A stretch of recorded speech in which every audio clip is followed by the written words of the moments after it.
श्री शिवाय नमस्तुभ्यम। हम सबको पता है कि सावन का पवित्र महीना स्टार्ट हो रहा है और मेरी तरफ से आप सभी को सावन की बहुत बहुत शुभकामनाएं। भोले बाबा की असीम कृपा आप सभी के घर परिवार पे हमेशा बनी रहे, यही मेरी कामना है। बहुत सारी मेरी बहनों के, बहुत सारे मेरे भाइयों के कमेंट थे कि भैया जो सावन में पूज्य गुरु जी ने एक उपाय बताया है और वो उपाय है कि जो 108 ऐसी कौन सी चीज़ हमें चढ़ानी है इस पूरे सावन, जिससे जो हमारी मनोकामना है, जो हमारे विशेष हैं, वो जल्दी पूरी हो जाए। क्या वो 108 जो चीज़ पूज्य गुरु जी ने बताई हैं वो सिर्फ सोमवार के दिन चढ़ानी है या रोज़ चढ़ानी है पूरे सावन? इसी की बात हम लोग करने वाले हैं। जो कुछ भी मांगोगे इस सावन, आपकी वो सारी इच्छा पूरी ज़रूर हो जाएगी, ठीक है ना। इसी की बात करेंगे, बहुत ध्यान से वीडियो को देखिएगा। चलो, स्क्रीन पर आप लोग को गुलाब दिख रहा होगा। अरे दिख रहा है कि नहीं दिख रहा है, जल्दी से बताओ। दिख रहा है? ज़रूरी नहीं है कि गुलाब ही मेरा दिखाने का पर्पज़ है। स्क्रीन पर काली मिर्च भी दिखाई दे रही है, स्क्रीन पर काला तिल भी दिखाई दे रहा है। क्यों दिखा रहा हूँ, पहले समझ लो ये कौन सी ऐसी चीज़ों को लेना चाहिए, ठीक है ना। देखो, पूज्य गुरु जी ने अपनी कथा में क्या बताया कि अगर कोई भी व्यक्ति सावन में 108 चीज़ों को समर्पित करता है तो भोले बाबा उसकी सारी बातों को सुनते हैं, है ना। लेकिन कैसे कहा? इस विशेष विधि से कहा कि आपको एक नियम बना के चढ़ाना है। नियम कैसे? सावन का महीना स्टार्ट हो रहा है, आपको पता होगा, है ना। नियम कैसे बनानी है कि ऐसे नियम बनाना है कि भोले बाबा इस पूरे सावन हम 108 चीज़ों को रोज़ समर्पित करेंगे। आप नियम रोज़ का भी बना सकते हो या आप नियम ऐसा बना सकते हो कि भोले बाबा हम प्रत्येक सोमवार को, जितने भी सावन में सोमवार पड़ेंगे उसमें हम प्रत्येक सोमवार को 108 कोई भी चीज़ों को समर्पित करेंगे, या सावन में हर हफ्ते समर्पित करेंगे, या सावन में प्रत्येक 3 दिन पे समर्पित करेंगे। जो आपको नियम मानना है, जो आपको नियम बनाना है, उस नियम को अच्छे तरीके से पहले विधि विधान से मान करके फिर शुरुआत करेंगे, ठीक। चलो, ये तो बातें आपको समझ में आ गई कि हमें 108 की विधि कैसे बना। लेकिन अब बारी आती है कि कौन सी ऐसी चीज़ें हैं जो हमें चढ़ानी चाहिए। नियम ये कहता है कुछ भी। क्या कहता है नियम? कुछ भी। कहने का मतलब क्या है? आप चाहे जैसे जो भी आपने नियम बनाया 108 चढ़ाने का, उसमें आप बेलपत्र का इस्तेमाल कर सकते हो, उसमें आप गुलाब के फूल या गुलाब की पंखुड़ियाँ इस्तेमाल कर सकते हो, उसमें आप काला तिल इस्तेमाल कर सकते हो, उसमें आप काली मिर्च इस्तेमाल कर सकते हो, है ना।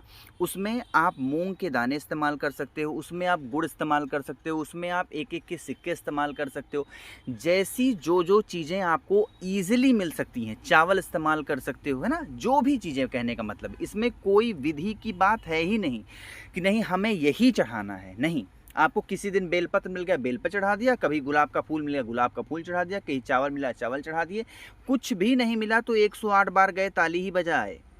समझ रहे हो ना मेरी बातों को। तो ऐसे ही नियम आपको मान करके और उन 108 चीज़ों को आपको भोले बाबा के शिवलिंग के ऊपर समर्पित करनी है। जब समर्पित करना, बस इस चीज़ का विशेष ध्यान दीजिएगा कि भोले बाबा के शिवलिंग के पास जब खड़े होना, कभी भी कैसे भी पूजा करते हो उससे कोई मतलब नहीं है। बस इस सावन ध्यान रखना है, आपका जो फेस होना चाहिए कोई भी चीज़ समर्पित करते समय, वो दिशा नॉर्थ होनी चाहिए। जगह नहीं है वहाँ खड़े होने की, थोड़ी देर रुक जाओ, तब जा कर के पूजा करो। लेकिन इस चीज़ का ध्यान रखना है, ठीक। ये तो बात हो गया हमारा पहला। दूसरा पॉइंट क्या कहता है? आप मान लीजिए कि कोई भी काम नहीं कर सकते, 108 चीज़ों को समर्पित नहीं कर सकते नियम बना करके, तो इस सावन ऐसा नियम बना लीजिए जिससे आपको बड़ी खुशी मिले। कैसा नियम? कि जैसे सावन के महीने में बारिश होती है, पता है आपको कि नहीं होता है? बारिश होती है, इस बारिश में लोग जाते हैं नंगे पैर मंदिर में पूजा करते हैं, इधर उधर चप्पल पहन के करते हैं, गंदगी फैलाते हैं। आप एक नियम बना लो कि हम कोई भी चीज़ों को समर्पित ना करेंगे, ना तो हम जल चढ़ाएंगे ना कुछ करेंगे, लेकिन हम एक काम करेंगे, शिवलिंग के आसपास जितनी भी सफाई कर पाएंगे उतनी सफाई हम करेंगे, जिससे भोले बाबा के जो परम भक्त हैं आएंगे भोले बाबा को जल समर्पित करने के लिए, उनके पैरों में कंकड़ ना लगे, उनके पैरों के नीचे बेलपत्र ना पड़े, उनके पैरों के नीचे कोई धतूरा ना पड़ जाए, कोई कमलगट्टा ना पड़ जाए, कोई सिक्का ना पड़ जाए, कोई रुपया ना पड़ जाए, कोई पैसा ना पड़ जाए। इस चीज़ का ध्यान रखिएगा। तो यह भी एक प्रकार का नियम है इस सावन एक प्रतिज्ञा लेने का, अपने हिसाब से चीज़ों को करने का, ठीक है ना। चलिए अब बारी आती है इस पूरे सावन में कौन सा ऐसा दूसरा उपाय अगर हम करते हैं तो इससे जो हमारे घर के बच्चे हैं, जो हमारे हस्बैंड हैं, जो हमारी वाइफ हैं, जो हमारे पेरेंट्स हैं, माँ बाप हैं, वो कैसे जीवन में आगे तरक्की करेंगे। लेकिन उससे पहले एक छोटी सी सिर्फ 10 सेकंड आपका टाइम लूँगा। आपको पता है सावन के पवित्र महीने में पूज्य गुरुजी ने रुद्राक्ष पहनने के बारे में बात की है, आप सभी ने सुना होगा, है ना। तो अगर आपको कोई भी रुद्राक्ष आप लेते हो, जैसे एक मुखी रुद्राक्ष सर्व सिद्धि के लिए होता है ना, और आपका 6 मुखी रुद्राक्ष पढ़ाई के लिए, 7 मुखी रुद्राक्ष खूब सारे पैसे के लिए, 9 मुखी रुद्राक्ष लड़ाई के लिए, ऐसे ही 1 मुखी से लेकर के 14 मुखी तक हर एक रुद्राक्ष के अपने अलग फ़ायदे हैं। जो भी रुद्राक्ष आपको चाहिए, जो भी रुद्राक्ष आप मुझसे लेते हो या ख़रीदते हो, इसके साथ इस सावन में ऑफ़र है 5 मुखी रुद्राक्ष आपको फ्री में दूंगा, 3 मुखी रुद्राक्ष फ्री में दूंगा, आपको 50 ग्राम भस्म जो कि महादेव का श्रृंगार करना है वो बिल्कुल फ्री में दूंगा, प्लस आप लोगों को एक रुद्राक्ष माला जिसको आप जप कर सकते हो, श्री शिवाय नमस्तुभ्यम, वो फ्री में दूंगा, और 4 स्टिकर श्री शिवाय नमस्तुभ्यम का। बस शर्त ये होगी कोई भी एक रुद्राक्ष आपको मुझसे खरीदना पड़ेगा, ठीक है ना। कैश ऑन डिलीवरी की सुविधा उपलब्ध है। 8299419143 मेरा व्हाट्सएप नंबर है। कैश ऑन डिलीवरी की सुविधा उपलब्ध है, बार बार बता रहा हूँ। और अभी तक सावन शुरू नहीं हुआ है और अभी तक 15,000 ऑर्डर आ चुके हैं।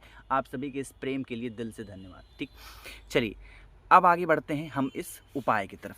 उपाय क्या कहता है, आपको एक बेलपत्र चाहिए, दूसरे नंबर पर आपको चाहिए होगा शहद। ज़्यादा नहीं बोलूँगा, एक बेलपत्र ले लो और फिर शहद ले लेना। शहद को अच्छे तरीके से बेलपत्र पर लगाएंगे। कैसे लगाना है, नियम कहता है कि आपको बेलपत्र के बड़े वाले पत्ते पर शहद का लेपन खूब अच्छे तरीके से करना है, जैसे मैंने कर दिया। अरे कर दिया नहीं कर दिया।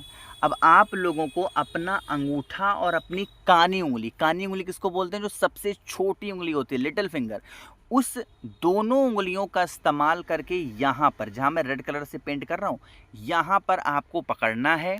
और जो आपकी विशेष होंगी, जो आपकी मनोकामना होगी, मन है पार्थिव शिवलिंग बना करके, मन है नॉर्मल जो शिवलिंग आपके घर में हो, मन है जहाँ मंदिर है, प्रांगण है, पूजा पाठ जहाँ होती है वहाँ जाना हो, कहीं पर भी पहुँच करके अपनी मनोकामना कह के, अगर नियम से एक नियम बना करके, जो नियम 108 चीज़ों को चढ़ाने का आपने बनाया है, चाहे 2 दिन पे, 3 दिन पे, 5 दिन पे, हर हफ्ते, हर सोमवार, जैसा भी नियम सामने बना सकते हो, बना करके अगर आप समर्पित करते हो तो इससे आपके घर में, परिवार में सुख शांति समृद्धि का वास होगा। और जो चीज़ें आप मांगोगे शिव शंभू भोले बाबा से, वो चीज़ें आपको ज़रूर मिलेंगी, ठीक है ना।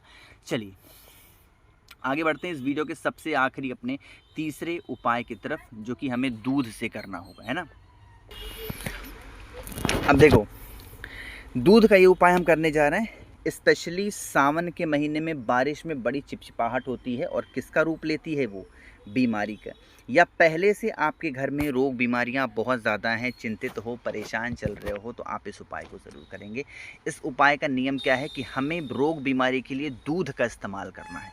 किसका दूध होना चाहिए, गौ माता का दूध होना चाहिए। इसके अलावा कोई और दूध आप नहीं ले सकते। पहली चीज़, दूध लेने के बाद में आपको 2 में से कोई भी एक चीज़ों को लेना है। कौन कौन सा, या तो आप चावल के 5 दाने ले लो, या तो आप काली मिर्च के 5 दाने ले लो। भोले बाबा को सावन के महीने में चावल बड़ा प्रिय है, वरना इस उपाय का नियम होता है सिर्फ किसके साथ में, काली मिर्च के साथ में। लेकिन आप चाहो तो चावल के दाने को ले सकते हो, या आप चाहो तो काली मिर्च को ले सकते हो। उसको दूध के अंदर डाल देंगे और पहुंच जाएंगे देवाधिदेव महादेव के शिवलिंग के पास में। ठीक, अच्छा कुछ लोग कहते हैं क्या भैया दूध को हम तांबे के पात्र में डाल सकते हैं। ऐसी गलती भूल कर भी मत करना, ठीक है ना। करने की तो छोड़ो, भूल कर भी मत करना, वरना बहुत बड़ा पाप लगेगा। दूध को जैसे ही तांबे के बर्तन में डालोगे, आपको गौ हत्या का गौ हत्या नहीं, गौ हत्या तो भैंस का दूध चढ़ाने से होता है। इसको चढ़ने से क्या होता है, दूध इसमें जैसे डालोगे जहर बन जाएगा, तो इसलिए नहीं डाला जाता है। बाकी आप चाहो तो पीतल में भी डाल के समर्पित कर सकते हो, या फिर आप चाहो तो फूल के बर्तन में भी समर्पित कर सकते हो, ठीक है ना। चलिए आगे बढ़ते हैं अब इस वीडियो पे।